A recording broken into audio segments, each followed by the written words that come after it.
seconds to maybe a minute to all our platforms sync up. So if you're already watching one of the platforms, hold tight, and shortly we'll officially start.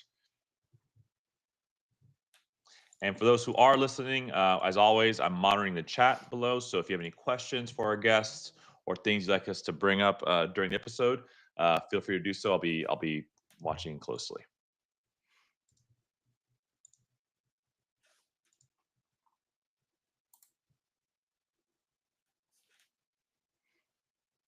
All right, and we're synced up, so we're going to get started right now. So welcome back to Coach Connect. Here's where we explore the stories and strategies and insights from trailblazers who are transforming the world of coaching and well-being. What drives their success? What fuels their passions for helping others? We're here to uncover their secrets and share them with you. This show is brought to you by Vibely.io, the all-in-one coaching platform designed to empower coaches with tools, resources, and support they need to thrive and help their clients achieve meaningful, long-lasting growth. I'm Dr. Diego Salinas, your guide on this journey. As a neuroscientist, physician, and health coach, and co-founder of Vibely, I'm committed to celebrating the incredible work of coaches everywhere and helping them unlock their full potential. So together, let's dive in deep into what makes coaching a powerful force of change. I'm honored to have today on our episode Jason Donahue. Jason Donahue is an AI-empowered executive leadership, team, and mental performance coach who helps high-achieving leaders, teams, and athletes unlock clarity, sustain peak performance, and lead with bold purpose without burning out. With over 25 years of experience, or executive experience as CEO, COO, and VP, plus deep consulting expertise in human capital transformation, Jason has led and coached across healthcare, energy, manufacturing, marketing, finance, and consumer goods. He's part of the Fortune 500 companies, high growth startups, and mission driven organizations to help over 5,000 leaders align, identify with actions, and leadership with legacy. As a founder of Level Up Fusion Coaching, Jason has earned a 95% client retention rate and helps clients boost leadership effectiveness, individual performance, and team performance by more than 40%. His methods fuse cutting edge AI with neuroscience, psychology, behavioral economics, and emotional intelligence to accelerate breakthroughs and build trust-rich, high-performing cultures. Jason holds distinguished certifications, including a PCC from the ICF, BCC, CEC, MPM, Genocell, and more. Jason empowers leaders to scale without losing themselves in the process. He believes the future of leadership is both tech-savvy and deeply human. Jason, welcome to the episode, and so happy to be with you today and get a chance to really nerd out again. Well, I appreciate it, Diego, and I deeply appreciate the friendship that we've been developing along the way as well. Yeah, we've had so many wonderful conversations, so I want to bring this to a bigger audience. So, before we start, Jason, I know I read your extensive bio, but people always hear a little bit more kind of what got you so interested or kind of got you into this path. And you have such a unique blend of different things. So let's hear kind of what led you here, what drove you to be where you're at today. Yeah, I think it really started when I was in junior high. I don't want to say how many decades ago, but when I was in junior high, sports was a big part of my life. And part of wanting to find that competitive edge was really taking a look at sports and performance psychology. And so, what were the things that I could work on mental psychology, mental resilience, that I could learn to apply to my sports fields that I was activating in? Along the way, that grew into a love of psychology, grew into a love of mental health. My mother was a nursing instructor at a college. My father was a mayor of the town that we lived in. And so I really learned from both of them the value of service to others, whether it was as a patient, a single servant, or as a community. And I think that that was a high value that stuck with me. Along the way, I went to college, bachelor's degree in psychology. I went on to get an MBA in specialize in organizational and performance psychology. A lot of certifications in HR as well, because again, I think people are our most valuable asset. And as I've been doing that in my business career, as you mentioned, over 25 years as an executive in healthcare, I got out of healthcare literally as COVID was hitting, and went into the field then of pure executive coaching, organizational development. And so I was able to join a manufacturing firm, help triple their revenue within 18 months, really doing coaching with their senior leaders and owners. From there, I joined Deloitte, professional services firm, did the same thing across the globe with several companies. And even though you mentioned a lot of different industries and sectors, the important thing is that people are people, humans are humans. We may call things differently at times, but it's still the same ideas and principles behind the manner. Now, along the way, sports has continued to play such a big part of my life. And so I've been a coach for over 25 years, really loving coaching basketball, but really wanting to work with the athletes from middle school through college too about what is their grit and resilience and mental performance. Because it's great to have skills, but when you're in the arena of sport and the arena of life, unless you have that ability to apply it in the right way at the right time, there's the miss. Mm, And the miss is important as part of iteration to betterment as well. But it's important to have those skills both in the sports and athletics range as well as in the business and life range as well. So that marriage then came together mm. to where when I left Deloitte, I really founded my own company, Level Up Fusion Coaching. I've joined a contract coaching company, CO2 Coaching, fantastic firm. We work with a lot of executives and teams, and I love the work that I do with CEOs, presidents, C-suite, and then also athletes and other high performers. Yeah, just you really do blend a lot of different unique backgrounds and models. I think is why you're so effective. And you said something: people are people, right? And I think the interesting part of coaching or any kind of humanitarian field is how do we honor what we learn from what's in common while also honoring what we know is also individualized for each person. We all have these values that drive us, what they are wildly different, right? And I was wondering if you could talk about maybe if you're working leadership coaching, it just came from a conference at NYU talking about the same topic, right? To a bunch of executive leadership coaches explaining why well-being should be included. And I'm curious, when you're presenting this to people, what do they, what's the reception they get when you bring up kind of well-being topics, or how do you broach that with people who are uh, coming to you for the executive part? And you mentioning how important well-being is a foundation. Yeah, I think that's a great question. I think what's important is that what happens is we get into patterns of wanting to silo our issues and challenges, not understanding that there's a dynamic in play. To me, wellness and its intersection with executive coaching is wellness is what unleashes and enhances those edges of decision making, problem solving, team dynamics, as well as then hitting, what is my mental ability and acuity to respond to different stimuli? What is my emotional agility? Emotional intelligence is a big part of my coaching. And then finally, that third part is the physical ability, because what we do, it's called work for a reason. It takes energy, it takes effort. And do I have enough stored battery power to rise to those occasions? Yeah. And I love the point you just made a moment ago is what is individualized. Again, my 25 years plus in medicine comes from behavioral health and psychiatric health. And I think at times what happens in coaching, in fitness coaching, for example, is there's cookie cutter approaches Mhm. that if you just do this, I mean, just look at the diet, field. Or if you just do this, you just do this. And while that may be part of a foundation, it isn't individualized to bring these what we think are silos into alignment and dynamic interactions with each other.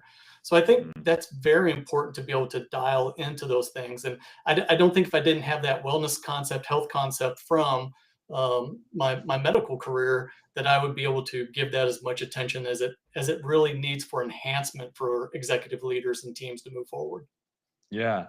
And I wonder from coming, let's nerd out the medical part a little bit here. To me, I wonder if I think the human body is so resilient in the in the middle, right? So, I think we can all naturally think of if we don't sleep for a week, don't eat for a week, in a room by ourselves for a week, these extreme levels that we would not be doing our best, right? I think that's kind of pretty intuitive to most people. Yet, there are times where we perform okay with a few hours of sleep. I mean, I'll be frank, at the conference, after the first day, I was like, I want to redo my slides. I stayed up very late doing that. Still perform because adrenaline, and how often in the ER or not, residency, you're able to kind of push through.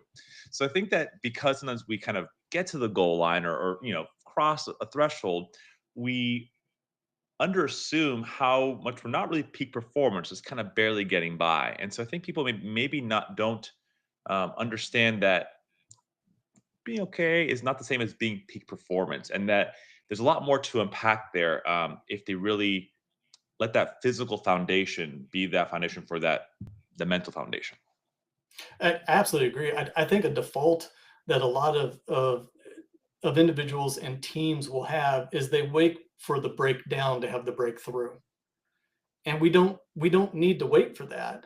And in fact, I think what you and I have talked about in several conversations too is how do we have strategic stretching? And whether that's in physical wellness, I mean, we know the research is dealing with stretching and mobility is so important, especially as folks age. But there's also emotional stretching and mental stretching as well. One of the things that I like to talk about is that I coach from ancient wisdom through artificial intelligence. And part of the Stoic philosophy too is Marcus Aurelius would talk about purposely not sleeping in the bed, but sleeping on the floor because it was an uncomfortable thing. But if he could stretch himself to deal with that discomfort, what did that just expand his zone of ability to do? In modern times, we would call that the cold showers, right? Can Yeah. you withstand 30 seconds of that absolute cold and everything else? And it's these small things, these micro opportunities and micro wins, which then lead to the macro movement. But at Mm, times, what we get stuck with is we look for the macro solution, discounting the need for the reps, the skills, the sets of the micro to lay the foundation for the change to occur. And so I do think that that's an important part that we've learned those lessons out of medicine, but we forget them in daily life because we're in the zone of comfort. And again, that's why I opened with you don't have to wait for the breakdown to have the breakthrough. You can stair step your ability, increasing your zone of comfort by doing uncomfortable things that don't cause you to break, but cause you to bend. yeah, that phrase I'm gonna borrow a lot. Don't wait for the breakdown to have the breakthrough, right? What a nice kind of parallel to that phrase in medicine. Was it an ounce of prevention is a pound of medicine? And we mentioned about comfort. I'm gonna share a little here personally too. So we don't always practice. We try to practice what we preach, but sometimes life gets busy, right? And you're in the Mhm. midsection. And I really enjoy, skating and rollerblading from exercise. But there's times you can just do it kind of casually, more to flow and just and be in the moment. And I went last night with a group that was long distance, fast paced, not my typical. And I was like, I'm tired. I'll go for I'll go for a few miles with them and then head back home. And the energy of the room there, or the room, there's probably 100 plus skaters, right? And I was on tiny little wheels versus big fast wheels, but I was pushing myself, and that discomfort, my mind was like on fire in the best way possible. I was like, wait, I could do so much more. And noticing self-limiting beliefs Mhm. that you say, you kind of want to be comfortable. It's kind of, oh, it's hurting a little my left foot, or right foot a little cramping. I'm like, man, it's okay. I'm still going. And Mhm. there's this you know, we mentioned that area where you're growing but not breaking. So another term, that zone of proximal development, right? Where's that growth stretch where it's to get better, you have to be pushing your limits. So right amount where you're growing and learning, but not breaking. And conformity kills, right? Physically and mentally. I absolutely agree. And I think that's why, again, we always have to pay attention to who are we connected with? Are we with a group that's going to keep us in that zone of comfort, or is it a group that's going to again cause us to address that uncomfortability to increase our skill set? As you were talking, one of the things that popped in my mind immediately was the Navy SEALs have as part of their mental performance the idea of the 40% rule. That the Sure. moment that you believe you're about to break, congratulations, you're only 40% of the way there, Mm, of breaking. And I think that when we hear terms like runner's high, that runners as they'll go and go and go, and then they hit this they call the wall, right? yeah. And all of a sudden here comes this neuro endorphin cocktail that hits the body, and it's almost like this disassociation. But what I'm really disassociating is from, and you and I've talked about, I believe the most two powerful words in the English language are I am, because what you believe is or what you think is what your body's going to give you. And so an I am going to quit, and the body goes, okay, check out. But if it's I'm going to keep going, the body finds a way to keep going. And it's amazing, again, through placebo effect, through whatever it is, that what we do is we unlock that prefrontal cortex, because fear gets out of the way now, for us to be able to continue to push through what was just what we thought was uncomfortable and we realized was nothing, because we die 1,000 deaths here before we die one out here. Ooh. This is just give me exactly flashbacks to yesterday. So if I go a little further, at some point the loop goes around. There's like a actually 2-3 miles that goes past my house. So you would stop there instead. And I was like, I'll go a little bit. I just feel energy. And then I started feeling my quad getting a little cramping. And now if you do really cramp up, which I've had in the past before, and you can't actually move your leg, you're gonna have not a great fall. Right? But I was noticing something, but I noticed my mind start the negative thoughts coming in. I was still kind of happy. I was like, oh, you know what? Let me duck out here. Let's turn around and then I was like, what if I just see how far I can go? I was hitting a wall. I was going slower and slower. I was like, worst comes to worst. If I do feel that cramp, I'm gonna listen to body, go slower, make sure I don't, push it too hard. But maybe I can call an Uber if I need to. If I do get a cramp that's so bad.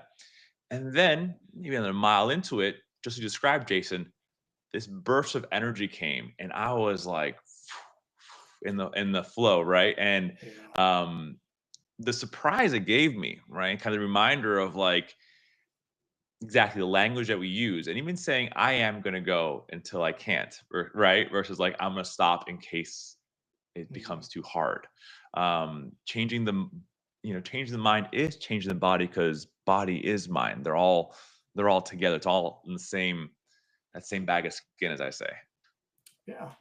Yeah, and I think that's what we see from the research of psychoneuroimmunology is, the belief systems and the dominant thoughts can override some of the most powerful cocktails that medicine and pharmacology can give to us, or that we generate ourselves. And Yeah. so I think part of this then is, what am I paying attention to in the 6 inches between my ears? When we talk about self-talk, what a lot of people confuse self-talk with is self-listen. And self-listen is designed from all of our human Mm. evolution and biology to keep us in survival mode. And so we listen to those thoughts about, man, what if I cramp? Man, what if I can't make it? Man, I've never done this before, so why do I think I can do it now? What we've got to do is flip that into now true self-talk, where I'm not self-listening, I'm talking to myself, because that changes what we know as the brain activation pathways, neurology. It changes the chemical cocktail that's going on in the body. And so this is the difference between self-listening to thrive and self-talk, I'm sorry, to survive, and self-talking to thrive. There's the big difference.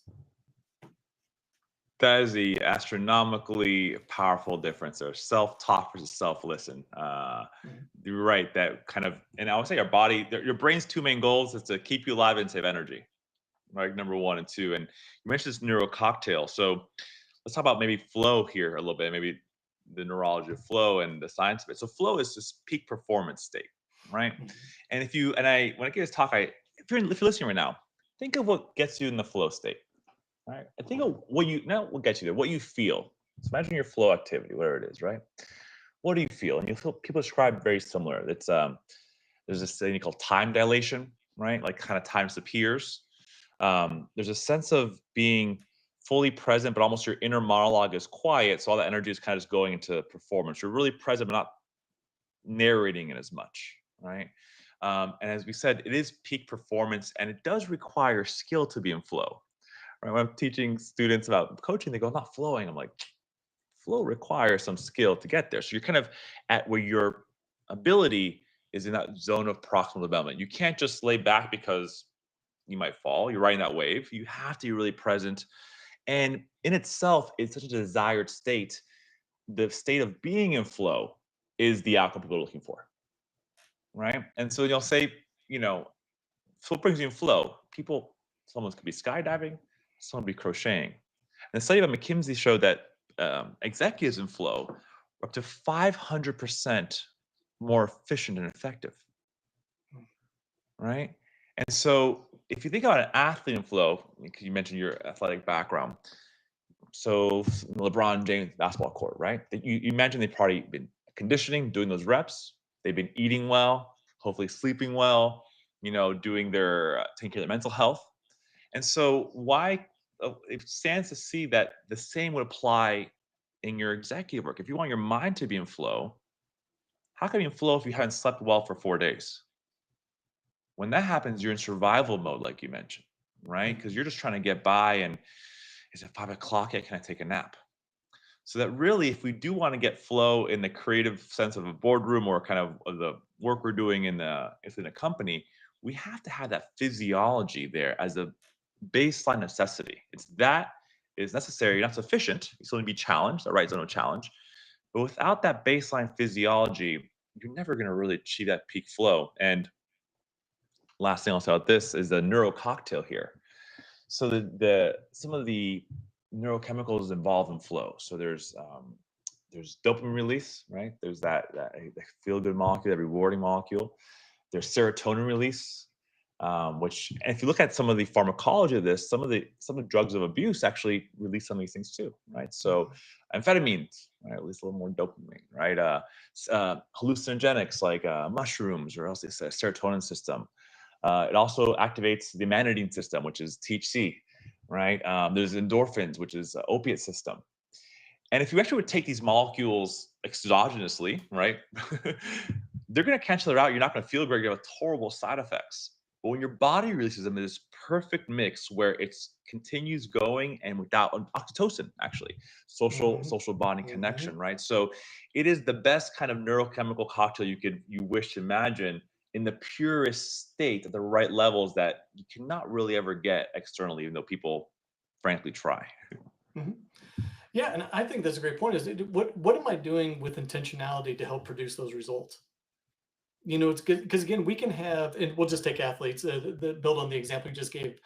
You can have athletes who have very similar physical training systems, nutritional training systems, everything else, but one has this key distinction: I am confident versus I do confidence. Mm. Now, here's what I mean by this is that what we do, and I'm just reflecting back to our last private conversation we had on this too, is that when you're teaching people the distinction between am versus do becomes a skill set. It becomes something that I can learn, something I can iterate on, something that I can have grace on, that when I try it and I fall short, that's okay because it's part of the learning process. When you're stuck in I am thinking, this is where imposter syndrome starts to come in, right? Well, I can't do it because I have never done it before, a version of I am, so I am skill deficit. I will never be able to do that. You're laying out a pathway that your brain is going to sit there and go, oh, okay, because that's what we focus on. I mean, we know that from the amygdala, right? I mean, what we focus on is what we get. And then all these confirmation biases start to hit into our brain and our heuristics, and we find evidence that supports that belief, whether it's true or not. But when we separate the M from the do, I do these things, then we understand that part of moving forward is failing forward. And I think that's part of when we do the coaching, especially when it comes to fitness, and nutritional coaching, for example. I think that there's coaches who want to embrace a shame-based model, Mm. and they don't understand sometimes how they're leading their person into an I am thinking. So, for example, a client may come forward and turn around and say, "Hey, I really had a tough week, and wow, I put away two tubs of ice cream last night." The coach, very much it comes from inside processing out to say, oh wow, you're an emotional eater. What does the client do? Well, you're the coach, you're the expert, so I guess what, I am an emotional eater. And now I just caused an identity shift even when I didn't want to, versus saying on the behavior model, hey, wow, that's interesting, what can we learn from this? Number one, everybody falls down, but we're working on the skill of standing up, right? Hey, what were those things that led to that? What can we do on stress management, anxiety inoculation, emotional intelligence, and agility? That's a whole different thing that the brain wires to. And that's what leads to elite performance, not victimized victimhood performance. Yeah. And it's just really flashing back to how medicine is taught. It's kind of that kind of shame-based approach, right? So someone comes in with a high A1C, their diabetes out of control, and so it's like, okay, well, tell them how their eyes are not going to work, their kidneys are going to explode, like their legs are going to fall off. Like, give them all the bad news versus why do you want to walk? Why do you want to see? Right. And I'm thinking also, some diagnosis for some people they really enjoy or they find it helpful for some mental diagnosis, saying, oh, I explain some of what I'm feeling, I feel seen. But also it's double-edged sword, right? Of like now they view themselves as through a small lens, right? Oh, my ADHD, oh, my OCD, oh, my this and this, versus like I have symptoms of some disorganization or this and this, but this doesn't define, nor is that the only mechanism I can use. It's helpful to see patterns if you want to change those patterns. So having a system of pattern of like, oh, I'm noticing it's the negative thought trap, helpful. But we should use that as a microscope or as a lens to then decide where we're going to readjust to, not as like, oh, I'm stuck in this only thing, and because that becomes more self-limiting, actually goes against that growth mindset. So you're right, the words we use and how we use them. And actually, one of our podcast guests, he mentioned we should call it imposterization instead of imposter syndrome. Mm-hmm. Mm-hmm. That's imposterization is a normal occurrence that at some point we'll all feel like maybe we're not here. Yeah, I'm feeling imposterization, right? Like I'm feeling tired sometimes. That's a normal part of human experience. Versus like, oh, I have imposter. Every time I go somewhere, I must be the worst one in the room. Yes. Yeah. Yeah. And I love that distinction actually from that podcast that was brought up, because imposterization shapes it away again from I am to I do, and puts it back into the skill set realm that we can learn. I know when you and I talked about this, I shared with you. So I have diabetes. I quit wearing the bracelet that says I am diabetic. And because what I need to do is be able to challenge my own thinking about what is it that behaviorally I can control versus, nope, that's just part of me. That's my identity. That's who I am, always and forevermore. Yeah. And I would see that in psychiatric. I would see that in behavioral health, that when a diagnosis would come in, there would be some people then that would take that diagnosis as this is the label of me now and forever. Yes. Versus understanding. I mean, even if we looked at the field of personality psychology, for example, there are some aspects to our personality that do hold steady and firm, but there's a lot that changes over time, especially when we're under stress, or distress or eustress, the opposite, which is that elevated, it's a good stress, it's a happy breakthrough moment. We actually can shift our personality, but nobody ever comes up to you and says, hey, Diego, remember, your diagnosis is this, you can't do that. And but some people will lock back in and go, hey, you're right, I'm supposed to be depressed. And then they do depression, not that they are depressed. Ooh, it's a distinction. Yeah. And this you said earlier about falling or failing forward, right? He's in coaching, right? It's like what did you learn? So if a client comes in, oh, I failed this week, I did all stuff. Well, we learned that maybe meal planning is more important than you thought it was, right? And back to the skating analogy, I was years ago, I was skating and took a little break to get a little ice cream or something, a little smoothie, refuel. And the person there was asking me about, oh, like, they were curious. And she goes, well, what if you fall? And I said, you're gonna fall. You fell when you learn to walk. If anyone has kids or has ever worked in a preschool or done pediatrics, it takes humans a good 6 years to reliably walk well. At 12 months plus minus 3, you're walking. But look at a 3-year-old shins or knees, and they're always kind of stumbling, right? And I think when you look at kids, they don't think that I can't, or I'm a crawler, I'm a sitter. They don't have the mentality. They just like keep on doing it until they do it. And as adults, at least I've seen myself lose that kind of mindset. I have to remind myself, right? Oh, it took so long to learn this. Well, yeah. But here's the reality, time is going to pass by anyway. If you spend time encoding those, practicing, you will become a better X, Y, and Z, whatever it is. I say, if you see a human do it, that means you could do it too. Give it a year or two, you can be intermediate at most things within a year or two's time, right? And so Mhm. I even define resiliency from that, Jason, that to me, resiliency is about falling less often and getting up more quickly. Because the reality is, the more you skate, the more you're going to fall, also, right? You're going to fall less frequently. But from Mhm. skating more miles, it stands at I will increase over a long time how many absolute times I fall, but the percentage is much smaller, right? The more you walk, the more you might actually trip, but you're going to trip less often as better of a walker you are, right? So to kind of normalize these fallings and say, yeah, this is not indication of I'm failure. This is a normal sign, and if I need it, if I'm not showing how I want to show up, I just need to change my behavior. It's not that I'm a bad person or that I'm stuck in this pattern.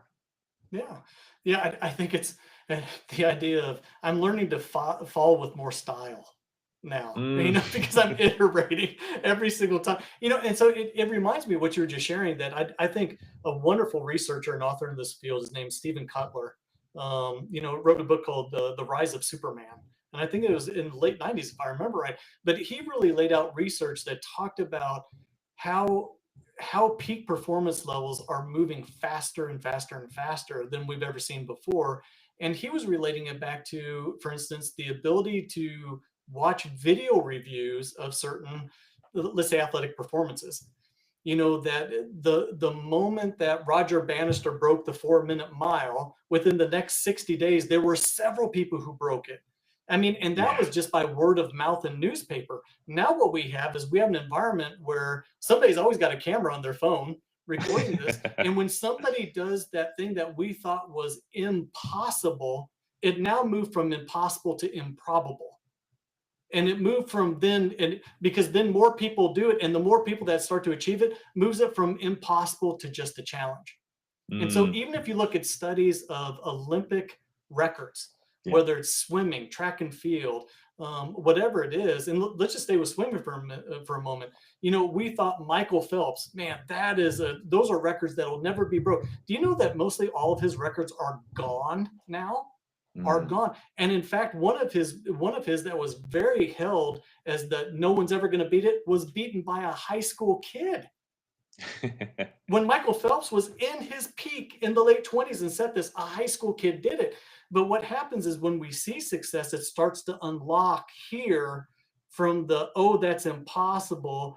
I am incapable of doing it. To now the question comes in, what if? And why not me? Yeah. And how You can I know, and do it? How can I learn to do it? Right? Like I don't know how to do it, exactly. but who can I lean on? How can I figure it out? And I think this that applies both the physical and the mental, right? This can seem outside of our reach, and they might be. So just gotta take a few more steps. Right. So I have stairs for and escalators for. Or you kind of build the reps into to go to the next skill set level. And you mentioned earlier use stress and stress. And I think this is uh, I'm sure a topic comes up in executive coaching, any kind of coaching, really is stress management. And I always say stress management, not stress erasing, Hmm. right? Because we want to manage our stress, and stress is part of life, but pressure is part of life. It's not all bad. Pressure helps get blood from your heart to your brain. If you had no blood pressure, you would not be here, Hmm. right? So it's how to find that right amount, and even peak performance. If you look at that pressure performance curve, and let's type in pressure performance curve onto your favorite search engine and check it out. You tend to perform well when it's not too little stress and not too much stress. So most records end up being set during sporting events, not during a practice, right? And so if you think about the Olympics, maybe so people on a starting block, maybe do 100 meters, maybe Usain Bolt or something, you know, something about just being in that right zone allows you to unlock performance. Well, someone else maybe was too stressed and they choked or Yes. wasn't important enough, right? So that redefining these things as how do I use these what's happening to me or what's my environment is giving me Mhm. um, as fuel for that, not viewing falling down or stress as bad things, but how to optimize those for performance. Yes. Yeah, and I love that you referenced that curve, because I think another valuable one is, it's called the Yerkes-Dawson curve. of performance management. And it's this standard bell shaped, curve right there. But it's the idea of this in sports, for example, is that, when we see videos, television shows, movies, football players before the game, they're taking their heads, slamming it into each other, slamming it into the wall locker and everything else. You don't see that with golfers.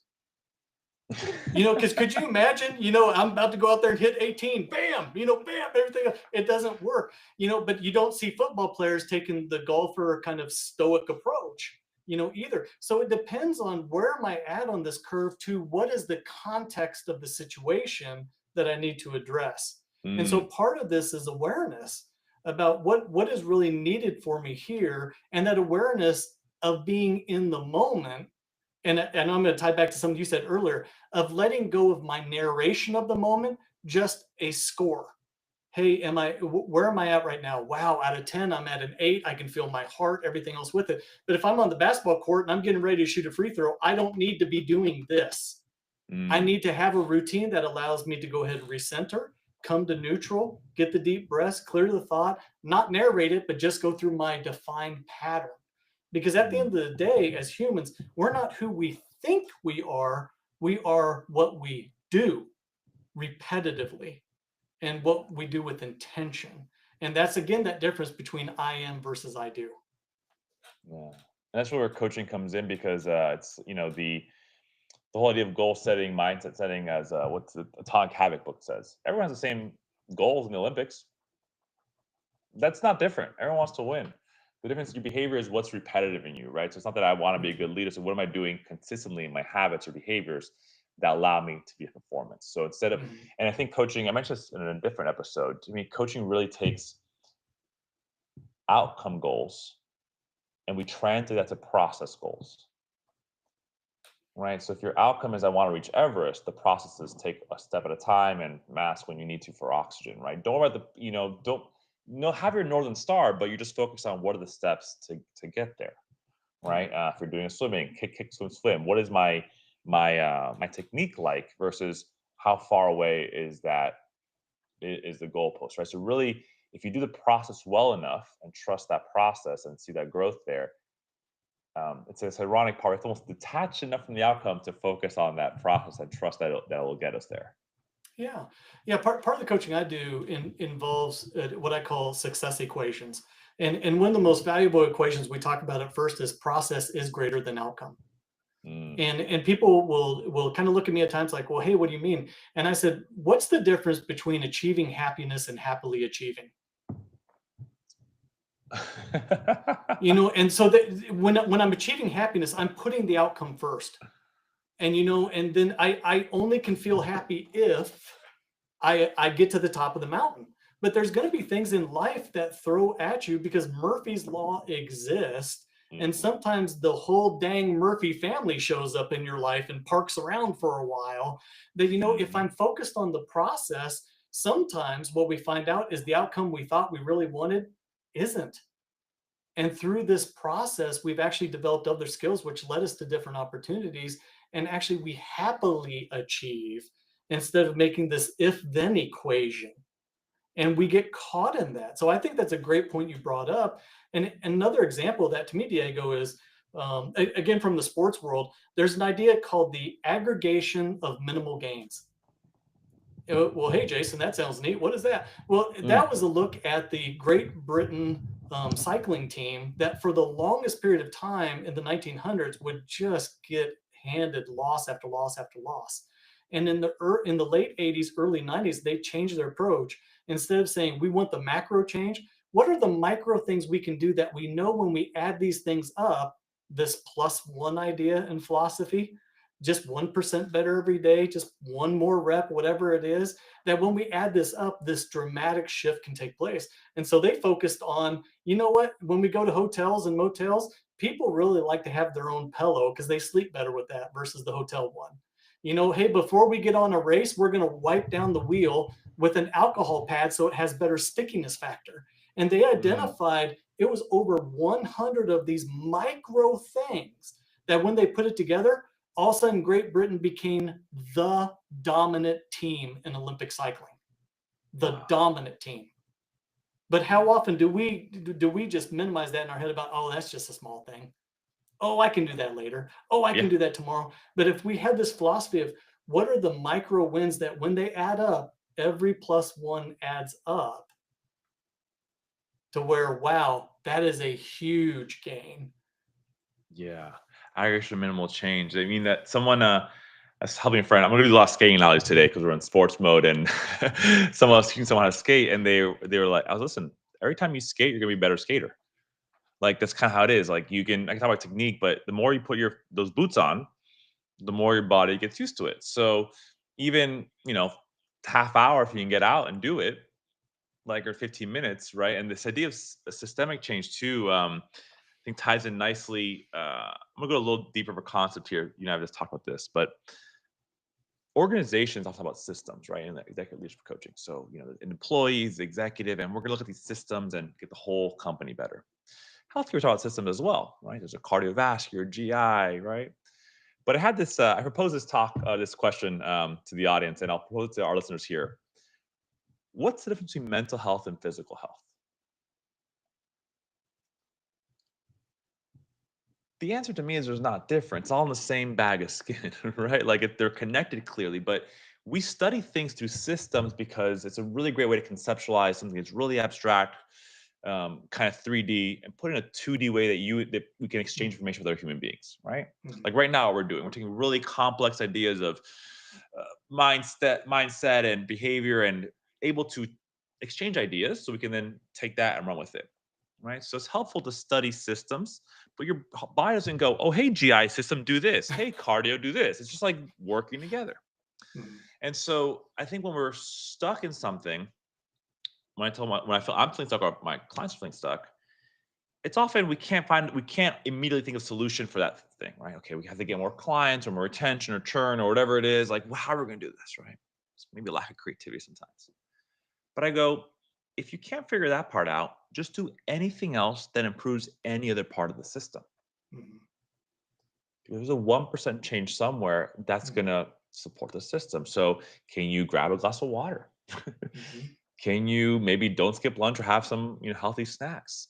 If you need to take a quick little nap, maybe take a nap if that works for your sleep routine or your sleep hygiene, mhm. right? So that this systems based approach, it can be so easy to say next day. I'll be honest with you, Jason. I was like, I'll exercise tomorrow. It's like, but waiting for the weekend to exercise is not doing a little bit every day, Yes. right? So if we can really look at these systems and fall in love with the process,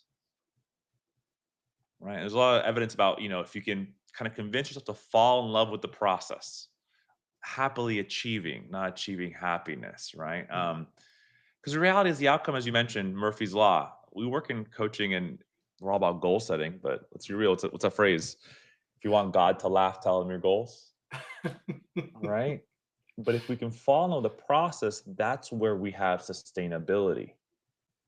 Because any long-term goal takes so much energy, as you mentioned, right? Mhm, If you're only looking for that outcome, you're not going to be driven, or it's going to be unsustainable mhm, to do that, right? You mhm, have to enjoy, and it could be enjoying the grit of the process, right? There mhm, was some, right? So it doesn't mean it's easy and that's always fluid, but you enjoy spending energy that way. And that was a mhm. big learning for me about burnout. Is that burnout isn't not spending energy; it's spending energy the way you imagine spending your energy. But yeah, a lot of great points there, Jason. Mine is spinning. Yeah, and it is good. I think that when we look at, so one of the things I try to work with executives and leaders about is whole life alignment. That yes, we're coming in talking about your role within organization X, but understand that is only a role, not the role. And so that starts to Mm, open up the spheres of understanding and influence, and starts to unlock too about, oh, wow. So what you're saying is that what I do in the morning can definitely set the day. Uh-huh. I mean, I think all of us have had those moments where it's either happened to us or we can relate to somebody who stubs their toe in the morning, first thing out of bed, they're like, that's it. The day's crap. It's done. And I mean, just yeah. boom, like that, right? I mean, it's delayed. And again, what your mind focuses on, your mind gets. So all day is just, blah, right there with it. But one of the things that I work with executives about is, hey, there's a first thing in the morning process that we'd like to focus on. It's called, hey, what am I going to start to do, stop to do, and continue doing? and Mm, just one thing in each one, just one. And at the end of the day, we do, what went well, what could go better, and how. Just one thing. So that day you were just talking about, man, I really don't want to work out for whatever reason. I have those days too. What I do is I step back from this chair and I do a squat. I do a push up because in my mind, the mind goes click, you exercised,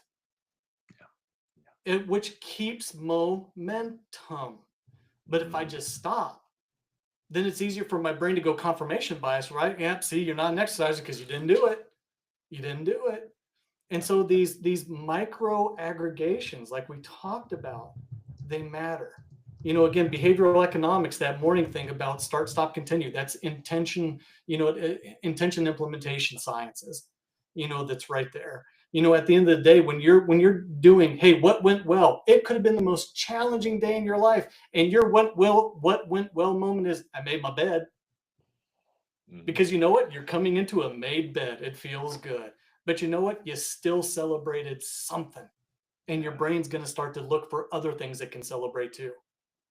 And what a wonderful thing versus coming into bed and it's just this stress cycle, right? Oh man, I didn't get this done. I didn't get this done. Well, we all have those lists, but we need to purposely cause a moment of reflection to say, God darn it, I did get things done.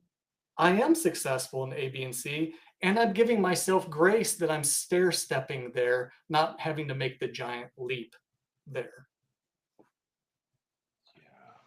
Wow, Jason, so much there. So momentum. I often equate this to like physics sometimes too, right? Because if we're made of chemical and physical particles, we're used to subject to the same laws, right? And so an object in motion stays in motion, object at rest stays at rest. So anyone who's ever imagine when you're, what's easier to keep a big ball rolling or roll it from nothing, right? The most energy is in going from zero to movement.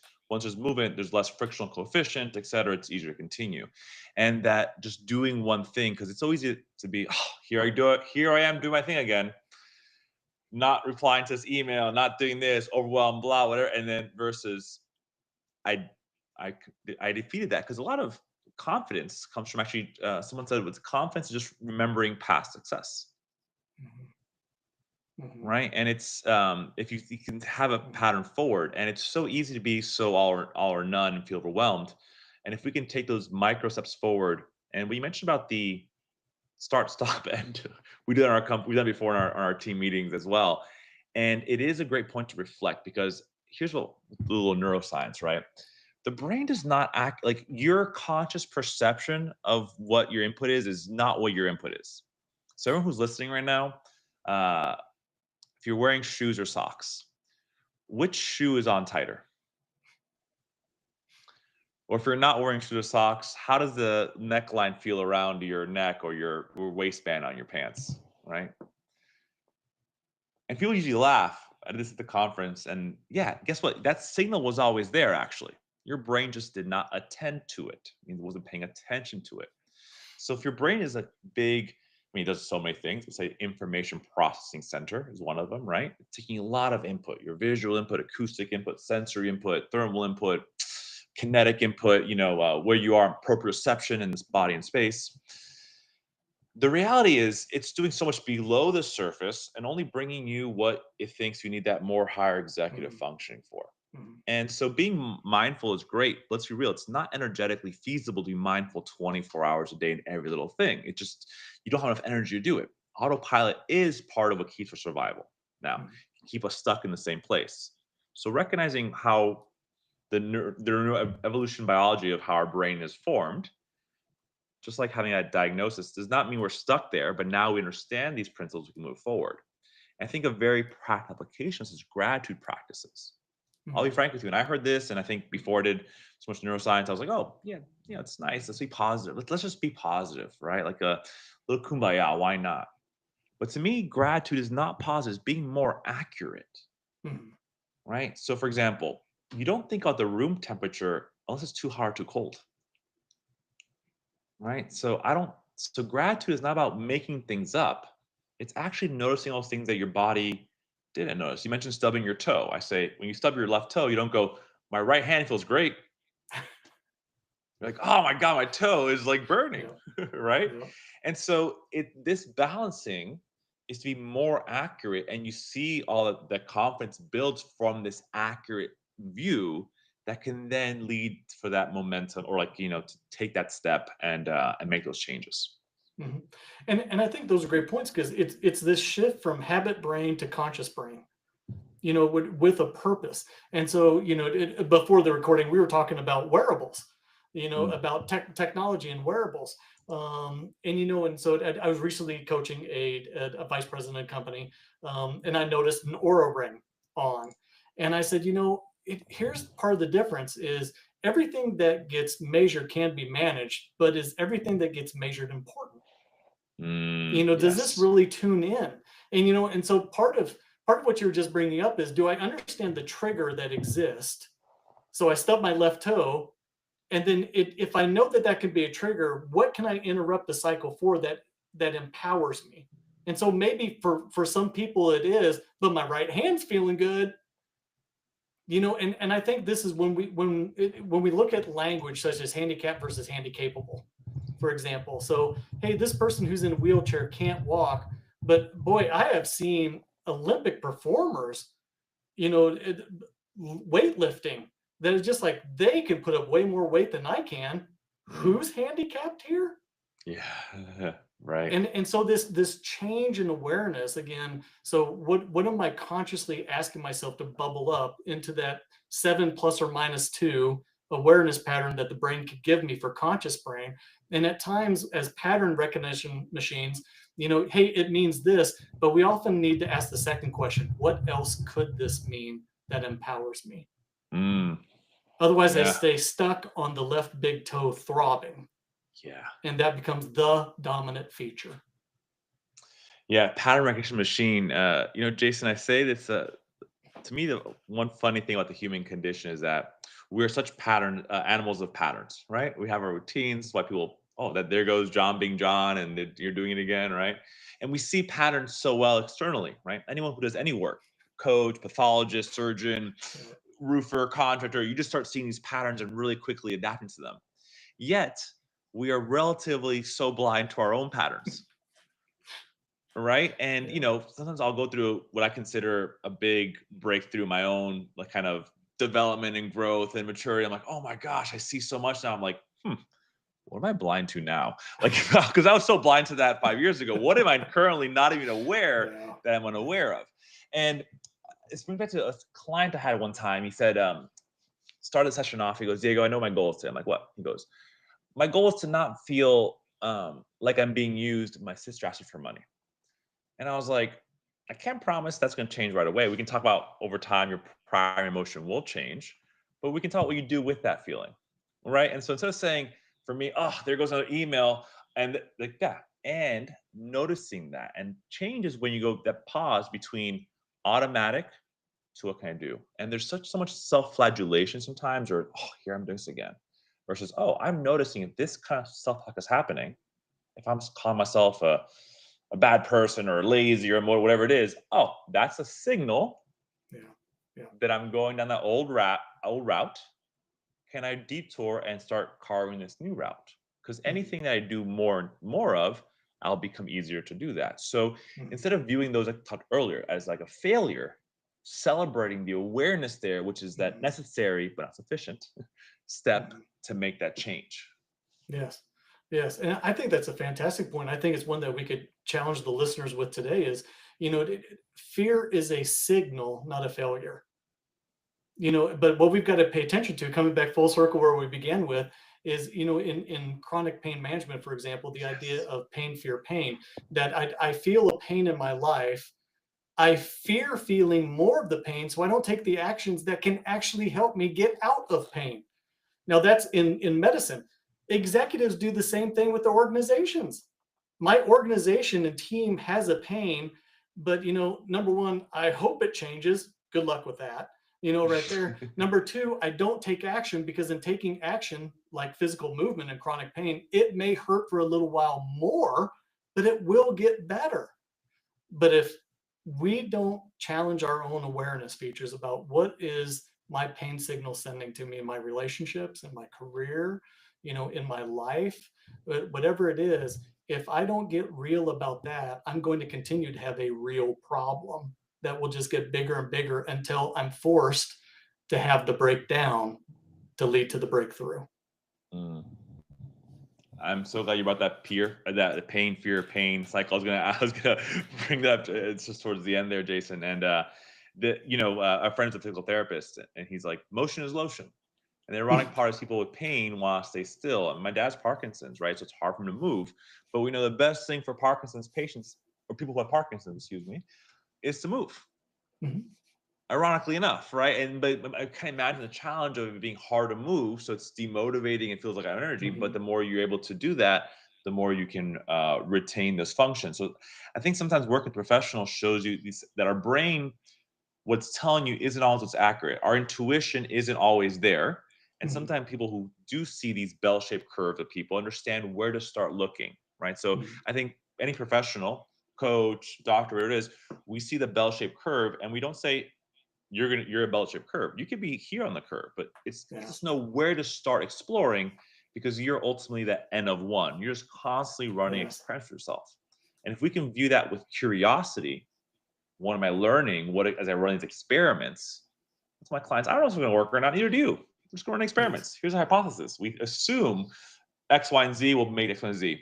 Let's just run an experiment as any good scientist should, being as much as we can detached from the outcome. Of course, we do it because we hope this happens, but we're looking for the learning because then we can continue through the scientific method, applying that over and over again and get to that result.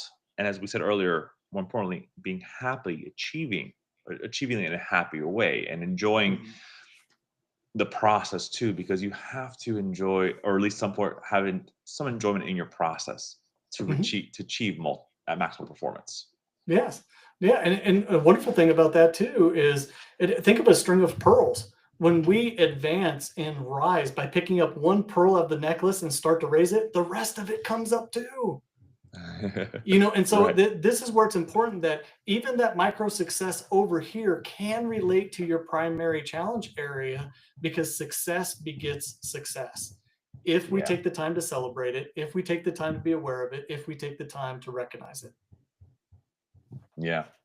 It's like we're saying, having any part of the system improve. I'll be honest, after last night, I'm like, I can do so much. It was so clear to me, kind of my limiting beliefs. Where I was being Yeah. stuck in certain things in this holding pattern, and doing something that seemed completely unrelated. Guess what? We're a system. Nothing is unrelated to itself, Mhm. right? Those things. I mean, I think it's why people traveling is another example of something that's really powerful for our mindset shift because Mhm. it forces mindfulness when you travel. Mhm. You cannot be automatic if you're not sure where your key. Oh, it's not a key; it's a key fob. It's a hotel room. Like, hey, where's the bathroom? What street is this? Like, what's it like? What is it? Language is even sign in. So Yeah. I think people really enjoy traveling, and there's all these learning experiences. I Mhm. think a big part of that is it lays the foundation of being fully present and mindful, which allows for introspection and kind of challenging the status quo. We go to a new location. Wait, I don't have to live this way or think this way Mhm. or be stuck in these old patterns. Mhm. Yeah. Yeah. And so again, I appreciate this journey with you. I appreciate this journey with Vibely. It has been wonderful for me actually to dive in and look at other coaches that are on the platform and their areas of excellence. There are just really wonderful people out there, and I think it's important. You and I believe in coaching so much, we have our own coaches. And I think that's what surprises, some people at times, because just what you said, we need that sometimes that person alongside of us to give us the perspective we just can't see in ourselves, not because we're wrong, we could be, but because maybe they just see something from a different perspective that would empower us because we're busy Yes. limiting ourselves. And so I just again want to tell you thank you for allowing me to be part of this journey and a part of this group. Thank you very much. Jason, it's a real honor. To me, I'll say the Vibely community is the magic. And the whole goal of Vibely is to let people follow that natural passion because we know Mhm. passion, led to be focused, will get peak performance, right? So I'm going to be a better parenting coach versus something I don't enjoy as much, like, certain other topics, right? So if we can all learn from each other, collaborate, and to the point of this last point you mentioned, Jason, that even if we know how to do it, it's still helpful to have, top athletes have trainers, right? But Mhm. who's going to train LeBron James? He's a better shooter than his coaches. they're seeing a different perspective. And this ties into maybe another episode we'll do, AI and coaching. It's a big talk, Yes. and people are afraid of being replaced. Here's my very brief stance on this as we conclude. We are so hardwired for human connection. It is such an important part of our neural circuits, our survival mechanism. We would not be around without connecting each other. So it's so ingrained to us. It's a very powerful tool. So we use that tool when we connect to the providers, right? So me being in front of a human who's giving me space to reflect back and me be open and non-judgmental is the tool. So I say coaching is going to study hall. It's not that I don't know the answer. I just gotta go to study hall.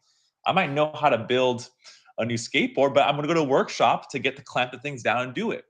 So it's not a sign of failure indication. It's like I'm just using these resources that are more powerful. And the human connection and expert with personalized guidance is the evidence is overwhelming of how important it is. So that's why, Jason, as I conclude, I am honored to be a co-founder of Bio with people who get it, not only the coaches, but the coach allies like Jod and Miriam, and really the whole community together, learning and building together. So that said, anyone who is a coach or wants to think about coaching, we offer a discount for Vibely to our listeners. Type in Salinas 20, Salinas. That's my last name, number 2020. You'll get a 20% discount off your first 3 months of service. After the first 30 days free, because we want people to get out there, take those first steps, take those momentums, and support others. So Jason, thank you so much. As I now get to call you a good friend, and really honored to have you here in the episode. And thank you to our listeners, everyone giving feedback in the chat, and looking forward to next week and this whole summer. Lots of great learning and great community. You bet. Thank you very much.